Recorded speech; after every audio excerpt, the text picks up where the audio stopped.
So hello everyone, आज का जो हमारा टॉपिक है ये है सिंपल हार्मोनिक मोशन है ना। इससे पहले अभी तक हमने रोटेशन मोशन तक कवर कर लिया है। तो अभी आज हम इसके टॉपिक की जो मतलब इसके जो क्वेश्चंस आए हुए हैं ना 2020 और 21 में जो अपेयर हुए हैं उनको डिस्कस करेंगे। और ये टॉपिक बहुत ही इंपॉर्टेंट है। सिंपल हार्मोनिक मोशन अपने आप में बहुत इंपॉर्टेंट टॉपिक है, क्योंकि कभी मैंने देखा है ऐसा कि लोगों को दिक्कत आती है इसको समझने में, इसको सॉल्व कैसे करें, है ना। तो और क्योंकि ये जो काइनेमेटिक्स है उससे उससे थोड़ा डिफरेंट है। काइनेमेटिक्स जो अभी तक हमने देखा और वो सब चीज़ उनसे थोड़ा डिफरेंट है। ये इसका अप्रोच थोड़ा अलग होता है, ठीक है। इसमें मोस्टली हम लोग एनर्जी के टर्म्स में एनर्जी का यूज़ करते हैं। एनर्जीज जो काइनेटिक एनर्जी, पोटेंशियल एनर्जी, इन सब का यूज़ करके हम क्वेश्चन को सॉल्व करने की कोशिश करते हैं, है ना। तो क्योंकि यहाँ पे क्या है ना, यहाँ पे फोर्स लगता रहता है, यहाँ पे कंटिन्यूस फोर्स लगता है बॉडी पे अगर सिंपल मोशन कर रहा है, और वो फोर्स को एनालाइज करने में थोड़ा डिफिकल्ट होता है ना। तो हम एनर्जी का जो कंसेप्ट है वो यूज़ करते हैं सॉल्व करने के लिए। तो स्टार्ट करते हैं, है ना। पहला क्वेश्चन लेके आता हूँ मैं। ओके, स्टार्ट करते हैं। तो फर्स्ट क्वेश्चन जो हमारा है ये 1 सितंबर को आया था 2021 में, इवनिंग शिफ्ट में आया था, ठीक है। तो क्वेश्चन आपके सामने आ गया होगा। क्वेश्चन मैं पढ़ देता हूँ। देखो क्वेश्चन में 5 किलोग्राम का हम लोग को मास गिवन है, स्प्रिंग से अटैच्ड है, ठीक है। अब वो जो स्प्रिंग है वो एचएम परफॉर्म कर रही है, उस एचएम का हमको पोटेंशियल एनर्जी कर्व गिवन है आपके सामने यहाँ पे। नाउ क्या कह रहा है कि इसी के कंटेम्प्रेरी में एक सिंपल पेंडुलम भी रखा है जिसका लेंथ 4 मीटर है और किसी और प्लेनेट पे रखा हुआ, ठीक है। अब दोनों का टाइम पीरियड कह रहा है सेम है, दोनों का टाइम पीरियड कह रहा है सेम है, इसका भी इसका भी। अभी तो अब अगर टाइम पीरियड सेम है तो बोल रहा है कि what is the acceleration due to gravity of that planet, ठीक है ना।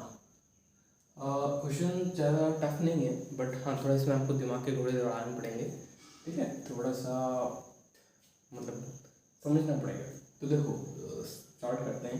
तो क्या है, सबसे पहले तो पोटेंशियल एनर्जी कर्व को देखो ध्यान से। तो पोटेंशियल एनर्जी कर्व जो है ये 2 पे 0 हो रहा है, पोटेंशियल एनर्जी 4 पे और 0 पे मैक्सिमम है।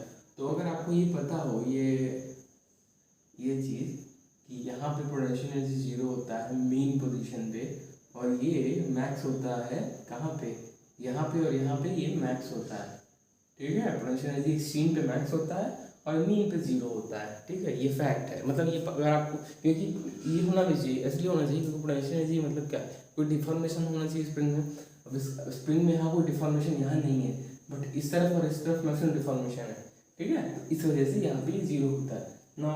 ये पोटेंशियल एनर्जी का ध्यान से देखो तो ये x=2 है, ये है x=2 और ये है 0 x=2, है ना। तो यहाँ पे क्या है, पोटेंशियल एनर्जी मैक्स है, फिर यहाँ पे 0 है, तो मतलब ये हमारा एम्पलीट्यूड है, 2 मीटर हमारा एम्पलीट्यूड हो गया, ठीक है। अभी इसका यूज बाद में आएगा। 2 मीटर हमारा एम्पलीट्यूड हो गया ना। अब ये चीज़ हम एक चीज़ समझ गए। अभी देखो तो पोटेंशियल एनर्जी 10, अभी हम इसका सारा लेंगे।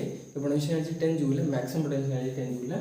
तो उसका वो क्या होता है, हमें अब की फाइंड करना है, स्प्रिंग कांस्टेंट फाइंड करना पड़ेगा ना, की वैल्यू फाइंड करनी पड़ेगी।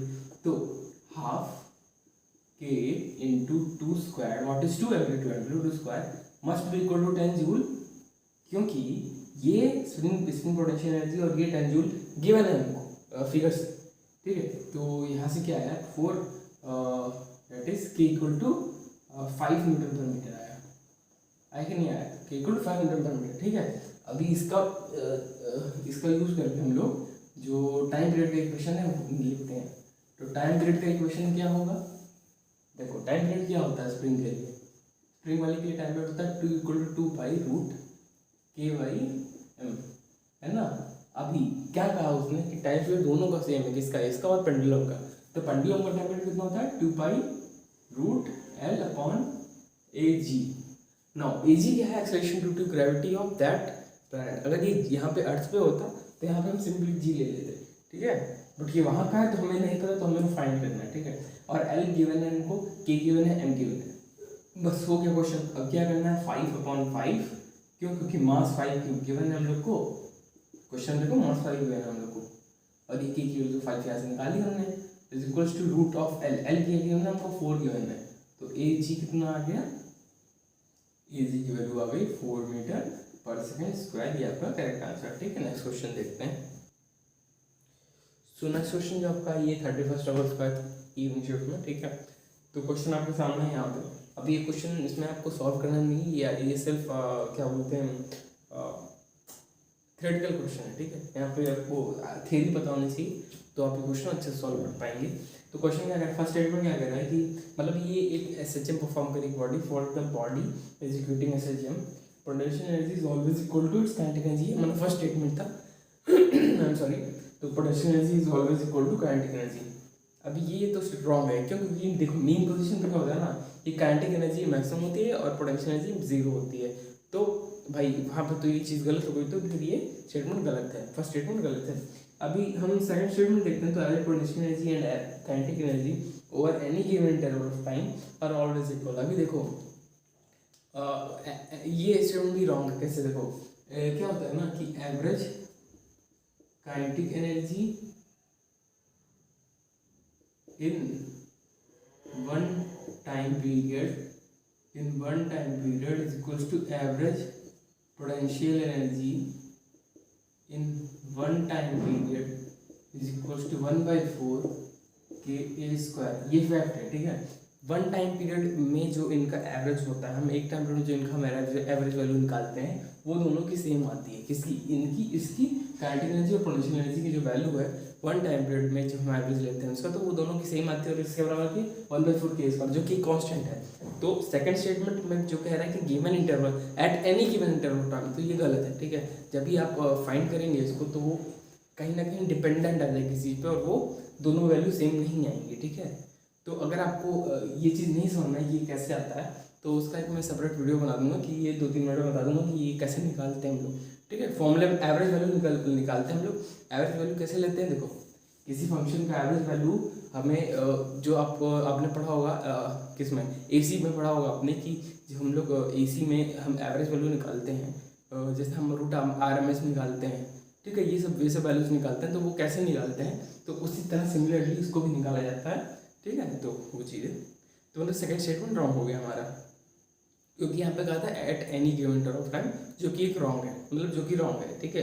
एट वन टाइम पीरियड होना चाहिए या 2 टाइम पीरियड होना चाहिए, तो वो चीज़ समझ में आएगी, तो वो चीज़ सही हो जाएगी। Now sum of kinetic and potential energy at any point of time is constant. अभी ये सही है, क्योंकि देखो काइनेटिक एनर्जी और पोटेंशियल एनर्जी का सम जो है वो टोटल एनर्जी को रिप्रेजेंट कर रहा है, और टोटल एनर्जी अगर कांस्टेंट नहीं रही सिस्टम की, तो वहाँ पे डैम्पिंग हो जाएगी, एसएचएम नहीं होगा, वो डैम्पिंग होगा, डैम्पिंग ऑसिलेशन होगा। तो वो चीज़, क्योंकि यहाँ एसएचएम कहा है इसने, तो वहाँ पे एनर्जी कंजर्व रहनी चाहिए, मतलब दोनों एनर्जी का जो सम है वो कांस्टेंट रहना चाहिए। तो that's why third option correct है हमारा। और फोर्थ ऑप्शन जो है हमारा, ध्यान से देखो तो यही है, वो क्या कह रहा है, average kinetic energy one time period equal to average potential energy one time period, और वो किसके बराबर है? 1/4 K²। अब ये इतना नहीं गिवन है क्वेश्चन में, बट ये सॉरी ऑप्शन में बस ये कह रहा है, तो भाई ये भी तो सही है ना। तो इस वजह से थर्ड और फोर्थ ऑप्शन हमारा करेक्ट है, ठीक है। नेक्स्ट क्वेश्चन देखते हैं। सो नेक्स्ट क्वेश्चन जो हमारा ये आज 31 अगस्त को मॉर्निंग शिफ्ट में। तो क्वेश्चन आपके सामने है, कह रहा है particle of mass 1 kilogram is hanging from a spring of force constant, ठीक है। स्प्रिंग का फोर्स कांस्टेंट हमें गिवन है, मास गिवन है, ठीक है। Mass is pulled slightly downward and, ठीक है। अभी वो ऐसे रेस्ट पोजीशन पे था, ठीक है। किसी स्प्रिंग स्लाइड का तो रेस्ट में आ जाएगा इवेंचुअली। तो अभी हमने क्या किया, हमने इसको स्लाइटली पुल किया फिर छोड़ दिया, अभी वो एसएचएम परफॉर्म करने लगा, ठीक है। तो अब उसका टाइम टी हो गया एसएचएम का। Now the time when the kinetic energy potential energy of the system will becomes equal. अभी क्या कर रहा है कि फर्स्ट टाइम ऐसा, मतलब पहली बार जब काइनेटिक एनर्जी पोटेंशियल एनर्जी बराबर हो तो वो टाइम कितना होगा, ठीक है, वो हमें बताना है। तो देखो काइनेटिक एनर्जी यहीं पे एक ही चीज़ हमें मतलब यहाँ पे एक चीज़ ही है, जो एक ही गिवन चीज़ है जिसे हम क्वेश्चन सॉल्व करना है, वो क्या है, काइनेटिक एनर्जी पोटेंशियल एनर्जी बराबर है। तो काइनेटिक एनर्जी का फॉर्मूला क्या होता है? काइनेटिक एनर्जी का फॉर्मूला होता है half K² minus x²। Now x क्या है हमारा? x है हमारा डिस्प्लेसमेंट, या मेन पोजीशन से डिस्प्लेसमेंट होगा वो है हमारा, ठीक है। अब अगर वो 0 होगा तो देखो पोटेंशियल, तो काइनेटिक एनर्जी मैक्सिमम होगी। और यही पोटेंशियल एनर्जी क्या होता है? यहीं पे यहाँ होता है पोटेंशियल एनर्जी Ka², Kx², ठीक है। ये होता है पोटेंशियल एनर्जी, ठीक है। अब दोनों कह रहा है सेम है, ठीक है, दोनों सेम होने का मतलब क्या कि पोटेंशियल एनर्जी को काइनेटिक एनर्जी, तो मतलब x² must be equal to A² minus x², क्योंकि बाकी सब सेम है ना, ठीक है। नाउ तो क्या हो गया, A² is equal to 2x², that means what is x? x is a/√2। मतलब समझे, x की वैल्यू जो है हमारा जो पोजीशन है मतलब जो ब्लॉक का पोजीशन है वो है a/√2। अभी इसका यूज करके हम लोग आगे प्रोसीड करेंगे। Let me raise it. हाँ, तो क्या कह रहा है, अब आगे देखते हैं। कह रहा है कि द टाइम पीरियड, मतलब टाइम, अब इतना पहुंचने में उसको कितना टाइम लगा, इतना पहुंचने में उसको कितना टाइम लगा। देखो हमें पता है क्या कि x = a sin ω t होता है, ठीक है। यहाँ पे x = a sin ω t है, ये हमें पता है, ठीक। क्योंकि यहाँ पे जब वो हम छोड़ रहे हैं उसको तो वो उसका मीन पोजीशन हो जाएगा। बॉडी को हम एक्सटेंड करके छोड़ रहे हैं तो उसका मीन पोजीशन हो जाएगा, और उस मीन पोजीशन पे उसका पोजीशन 0 है, तो मतलब t = 0 पे वो x = 0 है, तो दैट्स वाई ना। अभी बट क्या कह रहा है कि x = a/√2 कब होगा, तो यहाँ पे a/√2 रख दिया हमने, तो ये a के बराबर होना चाहिए, मतलब a sin ω t के बराबर होना चाहिए। दैट मीन्स कि यहाँ अगर ध्यान से देखें हम लोग, that means sin ω t = 1/√2, that means ω t must be equal to π/4। होगा कि नहीं होगा? होगा। तो अब हम यहाँ देखेंगे, अब ओमेगा क्या होता है? ओमेगा होता है 2π/t। ओमेगा होता है 2π/t, होता है कि नहीं होता है?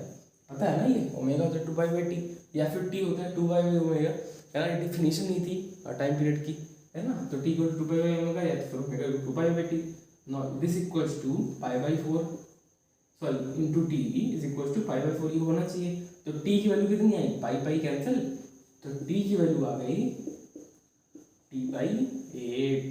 बट हमें क्वेश्चन में क्या कहा था कि टाइम पीरियड आ रहा है t/x, है ना। t की वैल्यू t/x आ रही, सॉरी टाइम पीरियड नहीं, I am sorry, time required आ रहा है t/x।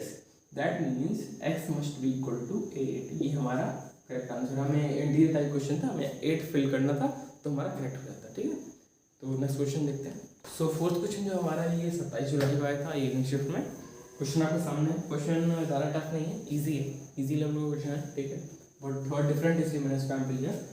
तो क्या कह रहा है, particle execute simple harmonic motion represented by displacement function. हमें डिस्प्लेसमेंट फंक्शन दिया गिवन है, देख सकते हैं आप, क्या है displacement function? x is equals to a sin of omega t plus phi. ना इससे हमें क्या पता चल रहा है कि जब t 0 था तब भी कुछ फेज डिफरेंस, तभी कुछ फेज था। देखो इनिशियल फेज को बोलते हैं, तो मतलब कि वो अपने क्या बोलते हैं, मीन पोजीशन से स्टार्ट नहीं हुआ, पार्टिकल अपने मीन पोजीशन स्टार्ट नहीं हुआ, तो किसी और पोजीशन स्टार्ट हुआ, जो कि हमें नहीं पता अभी कि तब कौन सी पोजीशन है वो, अभी हम फाइंड करेंगे उसको। If position and velocity of particle at t equal to 0 are 2 cm and 2 omega centimeter per second। देखो पोजीशन और वेलोसिटी हमें t equal to 0 पे पार्टिकल गिवन है, ठीक है। देन एम्पलीट्यूड, अब हम एम्पलीट्यूड फाइंड करना है, फाइनली हमको एम्पलीट्यूड फाइंड करना है। तो क्या कह रहा है, पोजीशन हमें गिवन है, बट वेलोसिटी भी गिवन है, बट वेलोसिटी के इक्वेशन गिवन ही नहीं है हमको, तो हम क्या करेंगे, वेलोसिटी क्या होती है? dx/dt। बस वेलोसिटी क्या होती है? dx/dt, ठीक है। Let me give some space, क्योंकि यहाँ पे अभी हम लोग कुछ और भी लिखेंगे। हाँ, तो यहाँ पे हम क्या करें कि वेलोसिटी क्या होती है? dx/dt होती है, और वो कितना होता है?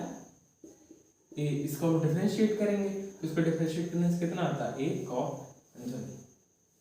a cos omega t plus phi, ये आया। बट अब हम अंदर भी करेंगे डिफरेंशिएशन, तो ओमेगा आ गया, तो ओमेगा c मल्टीप्लाई हो गया, है ना, समझ में आया? तो a omega cos omega t plus phi. अभी देखो, अभी क्या कह रहा है कि t इक्वल टू 0 पे जो x है वो 2 है, तो t इक्वल टू 0 रखा है यहाँ पे, तो 2 is equals to a sine phi. क्यों? क्योंकि t इक्वल टू 0 पे ये पूरा 0 होगा, बट ये तो रह गया ना, तो ये फर्स्ट इक्वेशन है हमारा। नाउ t इक्वल टू 0 पे वेलोसिटी कितना है? वो 2 ओमेगा है, तो 2 omega is equals to a omega. अब यहाँ पे 0 रखा तो ये 0 हो गया, बट ये तो रहा, तो ये cos फाई हो गया, ये हो गया cos ऑफ फाई, है ना। ये सेकंड इक्वेशन हो गया हमारा। अभी हम क्या करेंगे, साइन अपॉन कॉस करेंगे, मतलब कि first equation upon second equation करेंगे, ठीक है। First equation upon second equation करेंगे, तो हमें क्या मिलेगा? तो हमें मिलेगा, फर्स्ट अपॉन सेकंड करो अपने दिमाग में। देखो ए से ए कट गया, ओमेगा से ओमेगा यहाँ कट गया, 2 से 2 यहाँ कट गया, तो that means tan phi, what tan phi क्यों? साइन अपॉन कॉस tan होता है, tan phi must be equal to 1, that means phi is equals to 545 degree, 545 degree आ गया। अब इसकी वैल्यू उठा करके हमें यहाँ रखनी है, ठीक है, इसकी वैल्यू उठा के हमें यहाँ रखनी है। ये कितना है, साइन 45 कितना होता है, अभी इसकी वैल्यू हम उठा के यहाँ रखेंगे ना, तो देखो, तो हम क्या करेंगे, 2 is equals to A into sine 45 degree, और 45 डिग्री की वैल्यू कितनी होती है, 1/√2, that means A is equals to 2√2, A is equals to 2√2। अभी क्वेश्चन में क्या कह रहा है कि then amplitude is x√2 centimetre, अभी भी सेंटीमीटर में है ना, x की वैल्यू बतानी थी, तो x की वैल्यू क्या है, 2 है, क्योंकि x√2 है हमारा एम्पलीट्यूड सेंटीमीटर, तो हमें x की वैल्यू बतानी थी, तो x की वैल्यू 2 ही तो है, तो ये आपका सॉल्व हो गया। नेक्स्ट क्वेश्चन देखते हैं। सो फिफ्थ क्वेश्चन जो हमारा है, ठीक है, ये है 25 जुलाई को आया है, ठीक है। अब ये इजी क्वेश्चन है, सिंपल है, ज़्यादा टफ नहीं है। कह रहा है सब आपके सामने क्वेश्चन कह रहा है, in simple harmonic motion what fraction of total mechanical energy is in the form of kinetic energy when particle is Midway between mean and extreme position. अब देखो, हड़बड़ी में कुछ लोग इसका हाफ लगा देते हैं, उनको लगता है कि अगर बीच में है मीन और एक्सट्रीम के तो हाफ होनी चाहिए, बट रॉन्ग है, ऐसा नहीं होता है, ठीक है। उसका तरीका निकालने का, तो पहले अगर तुम तरीके से करोगे तो तुम्हें तरीके का आंसर मिलेगा, वरना फिर कुछ भी आंसर मिल जाएगा। तो देखो, कह रहा है कि what when particle is midway between mean and extreme position, mean and extreme position, ठीक है ना। हमें पता है क्या कि a is equals to sorry x equals to a sin omega t होता है, ये हम जानते हैं, है ना, ठीक है। अब हमें क्या कह रहा है, Midway between extreme and mean position, तो x मस्ट बी a/2, वहाँ पे x मस्ट बी a/2 होना चाहिए, but a is equals to sin omega t, ये है, ऐसा कुछ है ना, ऐसा कुछ है।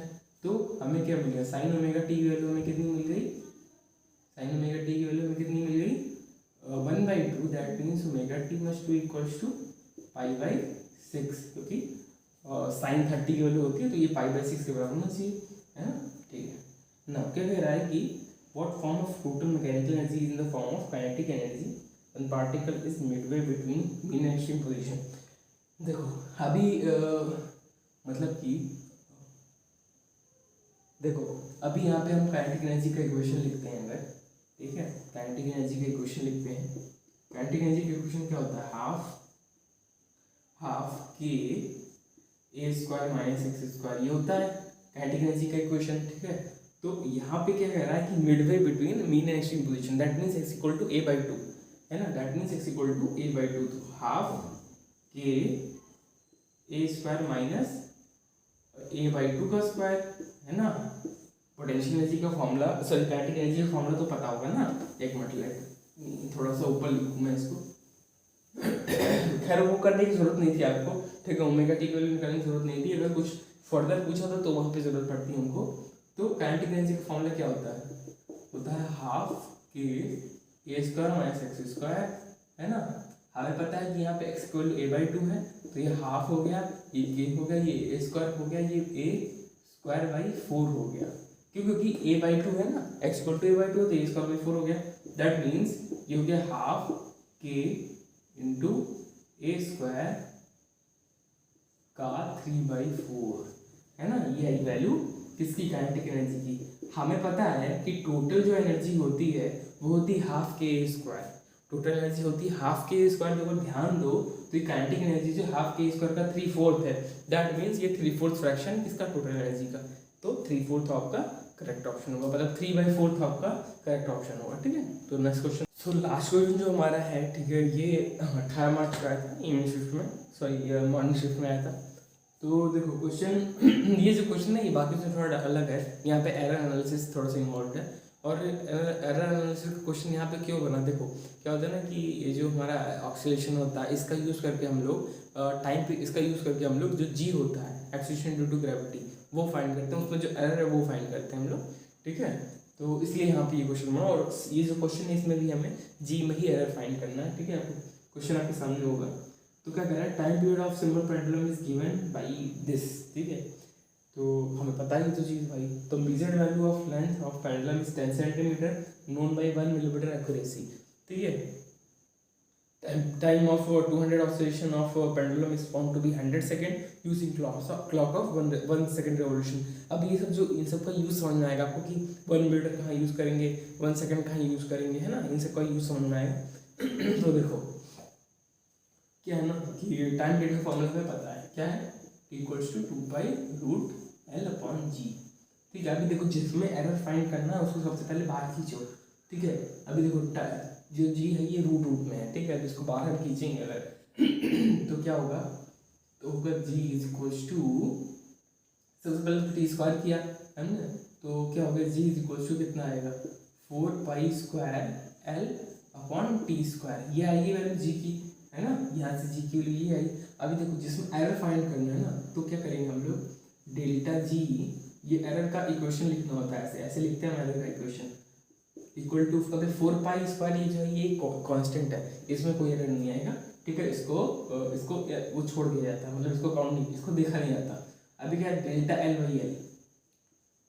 L/L है ना, क्यों, क्योंकि ये ऊपर था, मतलब क्योंकि ये था मल्टीप्लाइड था, प्लस 2 टाइम्स डेल्टा T/T। अभी ये क्या हुआ, देखो ये इसलिए हुआ ना क्योंकि अपॉन टी स्क्वायर में समझता हूँ, तब तुम समझ रहे हो माइनस होना चाहिए, बट माइनस नहीं होना चाहिए। इसलिए नहीं होना चाहिए ना क्योंकि क्या होता है कि एरर हमेशा जोड़ते हैं, एरर हमेशा जोड़ा जाता है, तो यहाँ पे माइनस कभी नहीं आया, प्लस ही होता है। और दूसरी चीज़ टी स्क्वायर, मतलब टी स्क्वायर था, दैट इज वाई यहाँ पे 2 आया। ठीक है, जो एक्सपोनेंट होता है वो यहाँ पे लिख देते हैं हम लोग डेल्टा L/L, मतलब डेल्टा अपॉन, मतलब जैसे यहाँ पे मान लो अगर L/4 होता है तो हम 4 डेल्टा L/L कर देते। ठीक है, तो वो ऐसे होता है। अब हमें वैल्यूज रखनी है, तो देखो जो हमारी डेल्टा जी/जी हमको फाइंड करना है। ठीक है, तो हम क्या करेंगे, हम ऐसे सिंपली रखेंगे, यहाँ पे कर देता हूँ मैं, हाँ, तो डेल्टा एल की वैल्यू कितनी रखेंगे हम, 10 सेंटीमीटर लेंथ की और 1 मिलीमीटर की एक्यूरेसी। अभी जो 1 मिलीमीटर है ना, यहाँ पे डेल्टा एल की जगह पे होगा, तो क्या होगा 1/, क्योंकि ऊपर वाला अगर मिलीमीटर में हम लोग लिख रहे हैं तो इसको भी मिलीमीटर में हमको लिखना पड़ेगा। ठीक है, तो 1/100, क्योंकि 10 सेंटीमीटर गिवन था तो 100 मिलीमीटर होगा, plus what, plus 2 times 1 second upon 100 second, 1/100। ठीक है, तो ये हो गया। अब तो डेल्टा जी अपॉन जी की वैल्यू कितनी है, यहाँ से डेल्टा जी अपॉन जी की वैल्यू 3/100। देखो 1/100 प्लस 2 1 दैट इज 3/100। नाउ अगर हमें परसेंटेज एरर फाइंड करना था जी में, जो कि गिवन है, मतलब पूछा है percentage accuracy in determination of g using pendulum is x, तो अब हमें x की वैल्यू फाइंड करनी है। तो अब परसेंटेज कितना होगा, इसको 100 से मल्टीप्लाई करिए, इसको भी 100 से मल्टीप्लाई किया, तो परसेंटेज कितना आया, 3% आया, है ना, परसेंटेज 3% आया। तो हमें यही 3 की वैल्यू चाहिए थी, हमें 3% बताना था आंसर, तो 3% आपका करेक्ट आंसर है। ठीक है, तो यहाँ पे ये एंड होता है। ठीक है, और नेक्स्ट टॉपिक मिलेंगे नेक्स्ट वीडियो में। ठीक है, ओके, थैंक यू।